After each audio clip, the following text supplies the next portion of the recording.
podcasting by Pier 34 by Hudson River Park in Lower Manhattan. This is the Brooklyn Baritone Podcast.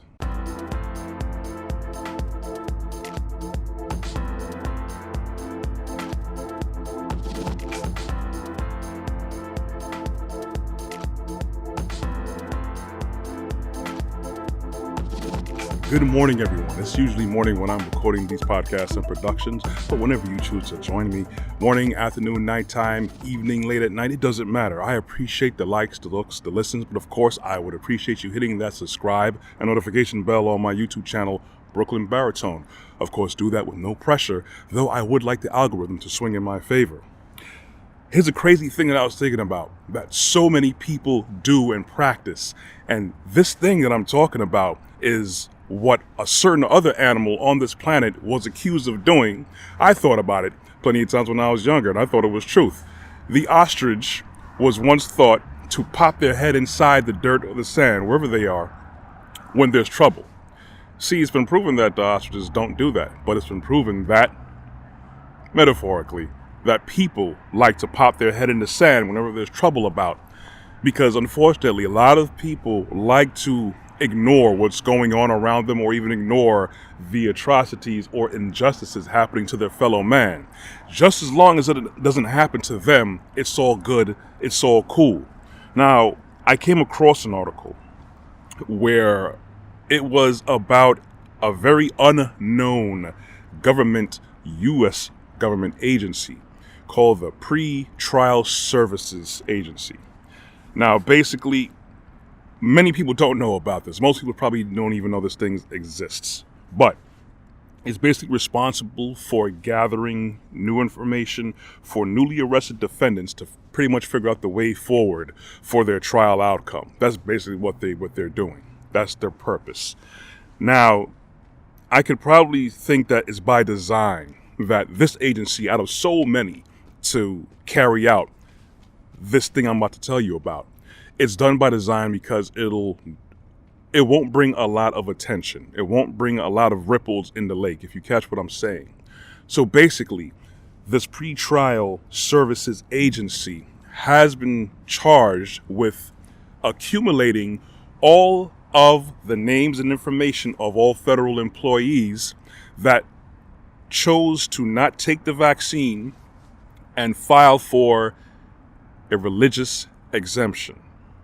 So basically, this unknown agency is now compiling all the names of all federal employees in the United States, all the employees that chose to not take the vaccine, not the people who chose to do the medical exemptions, but the people who specifically chose to file for a religious exemption.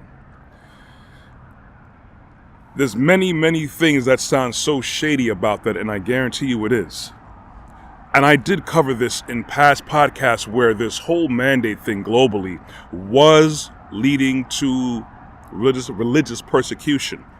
And I get that a lot of people don't subscribe to who God is, who Elohim is. They don't subscribe to the Bible, even though the Bible did talk about these things. And these things have happened in the past as well.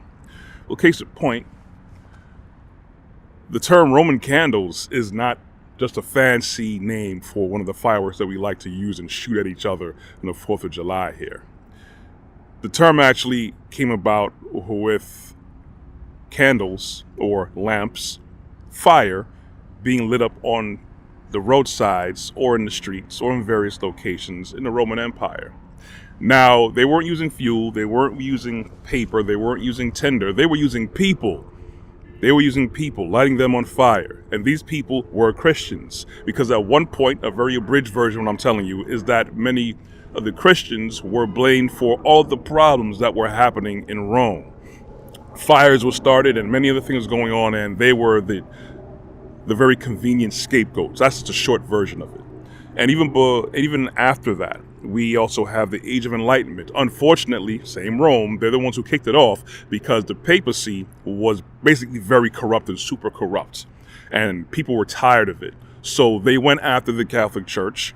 And unfortunately, after going after the leaders that were very corrupt and totally misrepresenting Elohim's word, Guess who they went for afterwards? They went after the people who were followers of faith. At least they believed they were followers of faith.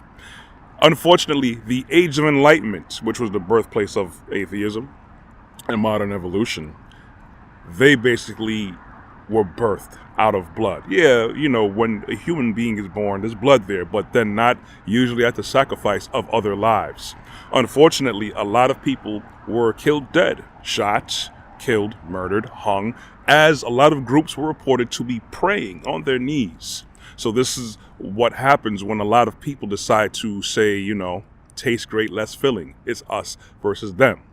People basically want to save their own skin. So, the SOS, what a naval vessel usually puts out when they're in some dire need of help and under distress, save our ship, what the SOS stands for. Unfortunately, when you put out your own distress for SOS in the world we're living in now, you may get an SMS in return. SMSs, save my skin. I'm going to save my skin. Later for you, I don't care what you are, who you are, what you've been doing, whatever. Don't bring no trouble around me, and I don't care what happens to you, just as long as it doesn't happen to me. That's the mindset where we are in right now. So we have I just gave you two quick instances in history where people have been persecuted religiously, unfortunately and unjustly. So when I have talked with certain people, and seen what's happening in the world, and then we see what's happened in Australia. And some people said, well, that's over there. That'll never happen over here. Yet and still, we see steps, large steps, taken to get closer and closer to fulfill this, to come after certain people. And I said it before one of my past podcasts, that this will eke out to be a religious persecution. It's not like it's not happening. You check in China, check in Russia, and other places, Christians are being persecuted. That's not newsworthy to people. So unfortunately, the regular Joe Schmo, especially in this country, in America, where we've been so indoctrinated and dulled down by mainstream media and entertainment, we're never going to know these things. And if we do find out, well, you know what? As long as it doesn't interfere with me getting my mocha latte, or as long as it doesn't interfere with me streaming my services, whatever it is that you're watching on your smartphone at home, you really don't care. The thing is, you're laying the foundation for a world for you to be under more oppression, to be subjugated unto very heinous and depraved acts where people will start to normalize these things. These are the foundations you're laying for your children. It's okay to say, well, I'm not a Christian, or I am a Christian, but I complied. Those are the more extreme guys who didn't choose to take this mandate to heart. It's because if you are a Christian, you are charged to follow Elohim's word. You are charged to spread the word. You are charged to live in a certain way. You are charged to not live under fear of man who is finite, man who will pass away. You are charged to uphold the law that an eternal and most powerful creator has given you. You are charged with being a good steward and spreading the word, not living in fear, not complying with anything that negates or goes against what the creator has said for you to do. Now, if anyone else who doesn't believe in that, take lessons from history, take lessons of what's going on right now. Yeah, it's, those guys over there, if they probably have something coming to them, they probably deserve it. Guess what? Once they're done with those guys over there, who do you think they're coming for next? Anyways, that's all I have for today. If you want to catch more of my content, check out my website, brooklynbaritone.com. You can even check out my merch if you want to. I'm also on YouTube. Check out more of my content there. You can find me on LinkedIn under Corey Ashley. I am also on Instagram and on Facebook. The audio versions of these podcasts are on Google Podcasts, Apple Podcasts, Amazon Music on the podcast, and other various podcast platforms. I air on local Brooklyn cable television 4 times a week, Tuesdays and Thursdays at 12 a.m. and 2 p.m. on Verizon, Optimum, RCN, and Spectrum. Thank you guys for listening. I want you guys to be vigilant. I want you guys to just be aware of what's going on. Don't be an ostrich sapien. Take your head out of the sand and see what's going on. Anyways, all good. Be blessed. We'll hear from you next week.